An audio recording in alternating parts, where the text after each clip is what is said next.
好啦，講咗個網友話，尋日嚟講啦，打完針啦，驚講咧，依家仲未瞓得着啊，都唔知係回光返照啊，可能陣間嚟講可能瞓死噶啦。好啦，講翻轉嚟先啦，話説我啲有啲網民啦，真係同個網友講唔上啊，呢撚樣咧真係無藉可國啊！有撚樣網民咧就話啦，哎呀，叫做唔翻工啦，叫做咩分析國家大勢啦，我好驚自己好似你咁樣衰啊，即係嗰啲無知啊、低智冇腦嘅撚樣咧，又講啲撚屌嘢，自己好撚醒目咁樣啦。其實講真啦，三樣嘢，第一，如果你驚我好似我咁樣嘅，你一係就整下容，一係就減下肥，就咁簡單。當然啦，可能我減個肥嚟講嘅話咧，可能最靚仔我你。第二樣嘢，你話叫我唔翻工，所以嚟講你個仆街，你個腦咧真係迷失咗你班韭菜。係咪即係奉旨要做奴隸啊？要翻工啊？要開山劈石啊？要做雞啊？柴對比啊？仆街！你先係叫做翻工咧？如果咁樣嘅，啲香港高官點解你唔屌柒佢哋咧？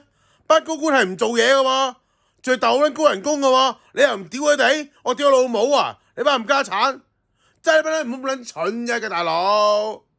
第三樣嘢，你喺仆街，如果真係講啲嘢咁都冇水準嘅話咧，你不如唔好撚講嘢啦。唔好睇我啲post 啦，講真又係嗰句，人嚟講咧，有時好撚多撚樣啦，用幾年時間我講嘢，用一世時間我收聲，你喺仆街識唔識收聲啊？你唔中意睇可以唔實睇啊嘛，大佬，我唔計嘢乜仆街留言啊，但係仆街留言嚟講又冇水準，又無知又低智，我應你咧，我顯得好撚低 B， 我唔應你咧。我好似好撚冇禮貌咁，你明唔明啊？我好撚痛苦啊！有時咧，如果一班撚樣串到有智慧嘅話咧，我唔介意啊。但係個問題係你班撚樣咁撚蠢，係唔知賣蠢啦，你真係咁撚蠢，我好撚辛苦啊！但係如果我面對你班真正嘅豬兜，係真豬兜啊，好似真三國無雙咁，你班係真豬兜啊，我好撚頭痛啊！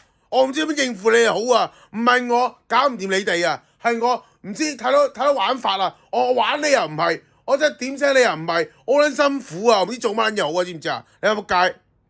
又係嗰句啦，你講嘢嚟講嘅話咧，三樣嘢，一係就講嘢有道理，一係講嘢夠創新，一係講嘢夠有趣，抵死搞笑。如果唔係話咧，你唔好撚講嘢啊！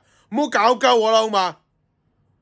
真係我呢個 channel 嚟講話咧，我寧願冇人睇或者少人睇，好過成班豬兜嚟繼續搞鳩我雷鳩我，知唔知啊？你靚女就話啫，如果唔係嘅。你又靚，你又唔係靚女又蠢嘅，搞咗做乜撚嘢啫？大家都唔好過，收手啦！你班冚家鏟，屌乸聲真係〜